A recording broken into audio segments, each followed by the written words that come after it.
uh, well known as Roti the Legend, aka the Kingpin Don Engineer Nangurai. Today I'm here to showcase on how the way you can maintain your tractor and also to keep it checked on every time you are going to use it. So first thing we begin with is safety measures. Whenever you have this working tractor, make sure safety is the very most important thing that you should think about. First of all, I can advise anyone or any farmer who has the working tractor that this is the very most risky part, or the risk point where you are not allowed to be this side when the machine is running. So please make sure you stay away from this part, this area, whenever the machine is running. Or maybe whenever you want to change the belt, make sure you switch off the machine first, then you can now come and do the things of changing the belts and anything you want to replace from this side. And then when you are done with replacing, make sure you maintain the cover for the clutch. Or some people may ask, what is this and what about the other side? How are they called? This one are called the belt holders, which normally known as the pulley. Someone will say pulley, and then this one is the clutch for the working tractor. So the clutch discs are inside there, so you make sure that those clutch there are not tampered with anyone or with anything. This is the very most sensitive area that you are supposed to make sure that you keep them very safe whenever you are operating your tractor. So now we come on this other side. So meanwhile, here on at this area on the top, we have two tanks here. We have fuel tank and then we have a radiator tank for cooling system. This is water. Meanwhile, we are using water, but you can use coolant.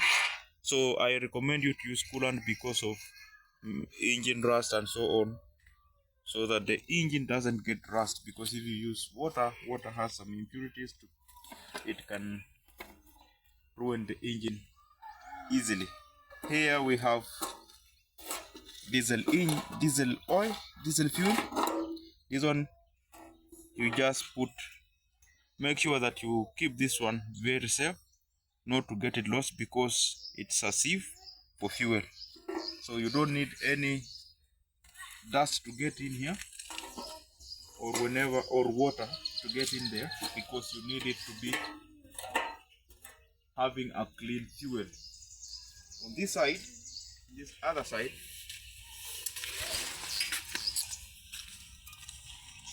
this is the accelerator. This engine, it comes with a cable, the one you can use it for accelerating the engine while it's running, or maybe you will need to increase the speed. But for me, what I normally advise my clients or maybe my people at the farm is that you get rid of this wire, you operate it manually. What do I mean when I say you operate it manually? If you want to stop the engine from running, you just open it here, you make it loose, then you push it up, and then you tighten it, and it will be done with what it was doing. You can switch off the engine. But now, if you want to fire up the engine, you want to start the engine, you just bring it up. There is a point where you can see a arrow. In between, you can see there's a point, it's written stop, and then it's written start. So that is the point where you bring that thing, and then you tie it like that, and then you can leave it. Then you can now start the engine by holding the pin. So you can see this pin here. There is this pin here. This pin is called engine clutch. You press it down like that, and then you begin turning the engine, then you leave it while the engine is starting. Then that is how to start the engine. And then also we have fuel filter. There is a fuel filter here.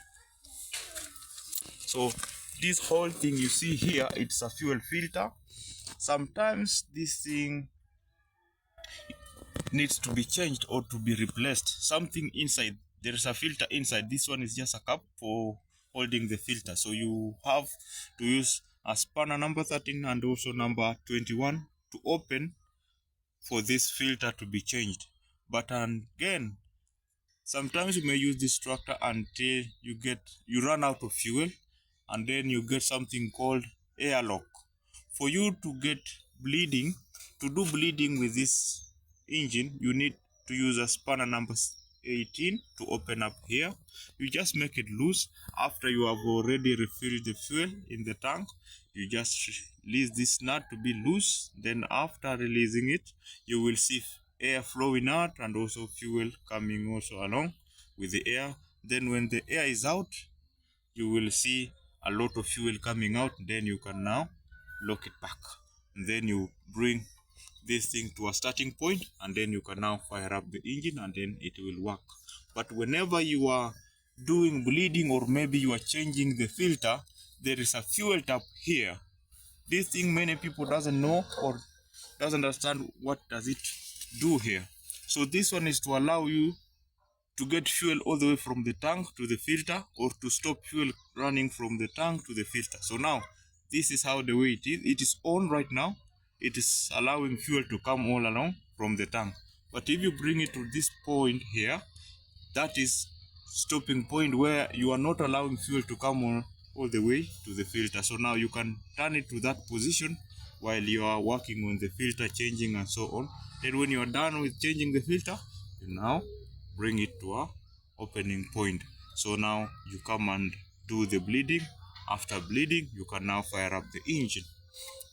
So this one also, we have something called air cleaner. So this air cleaner needs to be maintained every time that you go to work. You just open it up like that.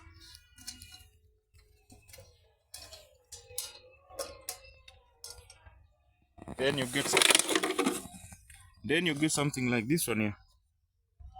This one, you have to make sure that it doesn't have so many dirt. The dust should not be there. This thing, sometimes you can just wash it up. You can just clean it up, I mean. So someone was asking, how do I clean it? You remove this one. Remove it like this. You put them aside. Then you remove the dust by doing it just as simple as this. Then when you see it's clean, or maybe if it requires to be washed, you can just wash it.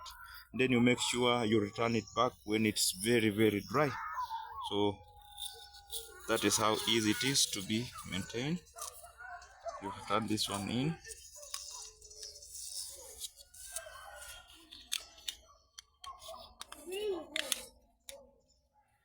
So it's already set. And then there is this rubber here, this one. You do it just like that. And then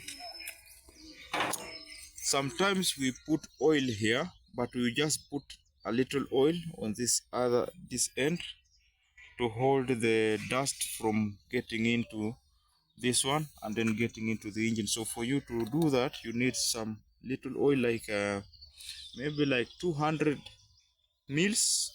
Then 200 ml, it will be enough for holding the dust, or to prevent the dust from penetrating into your engine. So now you remember that you have this rubber here. You return it like that. So after inserting the rubber this way, you now bring it to that position. Then you bring it back again like this.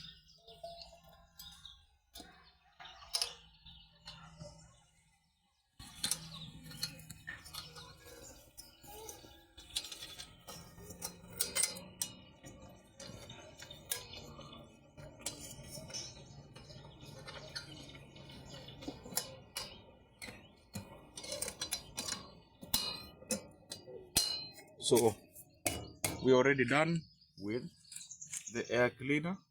So we come back again. There is this point here at the clutch. You do need to keep on checking on the grease. You should grease this part very well, because this one is a bearing. This bearing, you rarely find them in the market, and if you find them, they are so expensive. So you need to maintain them by greasing this area here. Make sure you have enough grease. At this point, you can see there's a a small or a tiny hole, that is a place where you do the greasing with a grease gun. So that is the point. Make sure it's always lubricated. And then for the gearbox, this is a point to do the oil filling. Maybe you just open it up and then you pour some oil, like 2 liters is enough for the gearbox. But don't pour the oil before you check if you have enough or you don't have enough. But for this particular machine, it doesn't have a dipstick for you to check, so you will need to do it manually by opening here.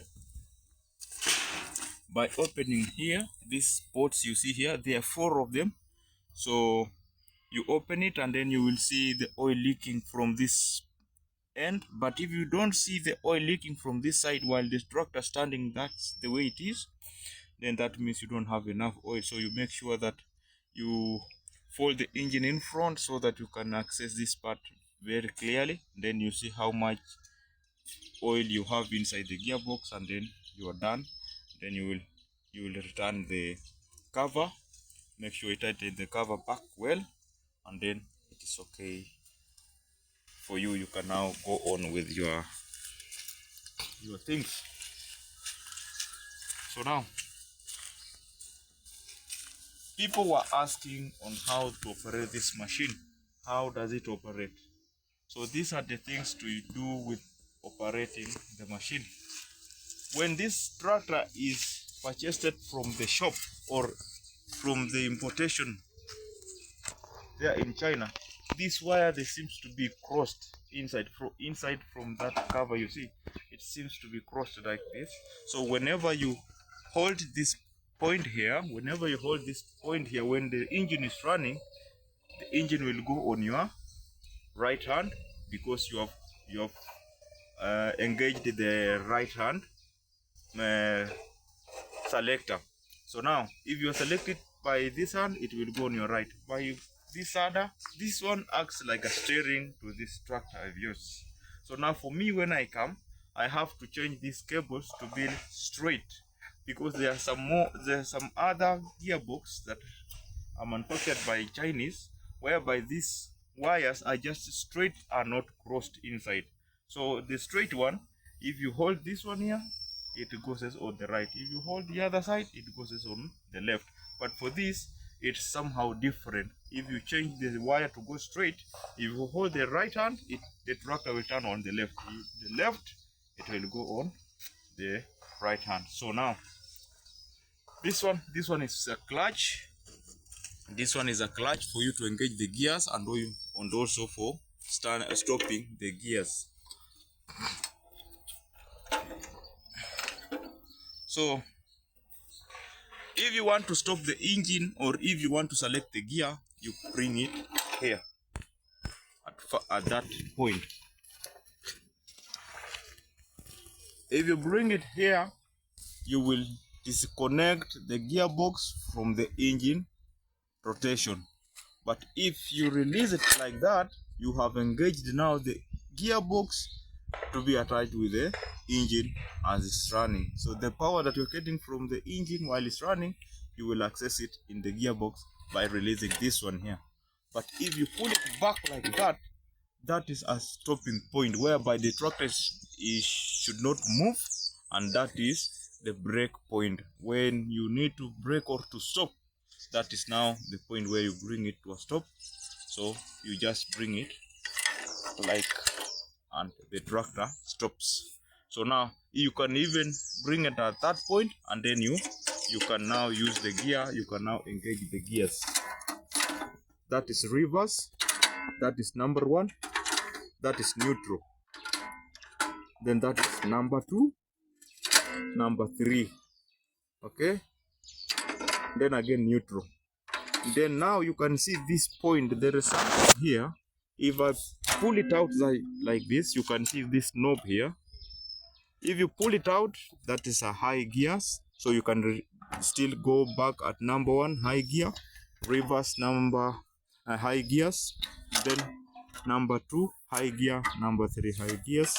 But if you are a learner, you are learning on how to operate this one, I prefer you to use the lower gears. You just harm it, like you bang it to go back, so that you can now access the lower gears for the tractor to work conveniently. So that is what we have today, and that is all about the working tractor.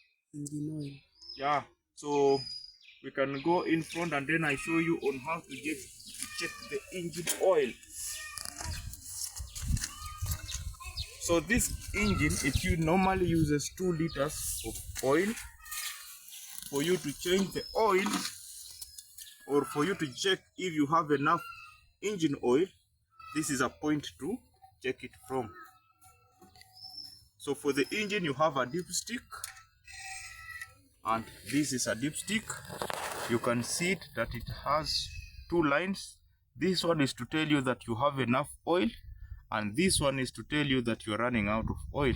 You need to do some changing, or maybe you need to do some top up.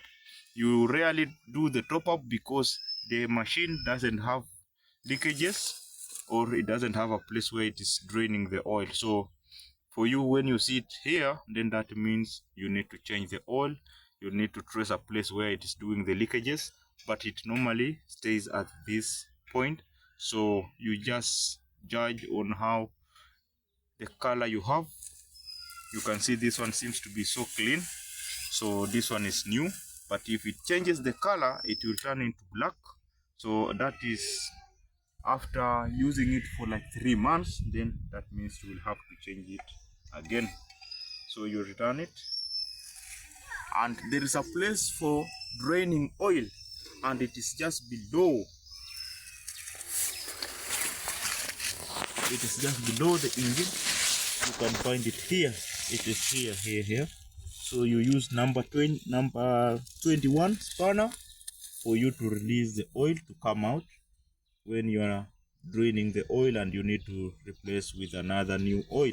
So yeah, this one is a sump guard. Make sure when you are operating it, don't knock it to a stone, because this one may end up leaking everything that you have, and then when it drains all the oil, the engine is running, you will end up ruining or spoiling the engine after everything that you had as oil split it out.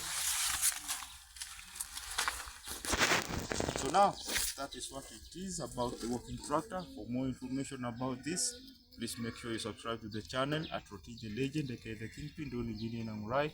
There is the number down below there for you to contact me, or for you to ask more questions. Please make sure you reach me through WhatsApp, through the number you see down there at the screen, for more information about working tractors. Thank you, sir.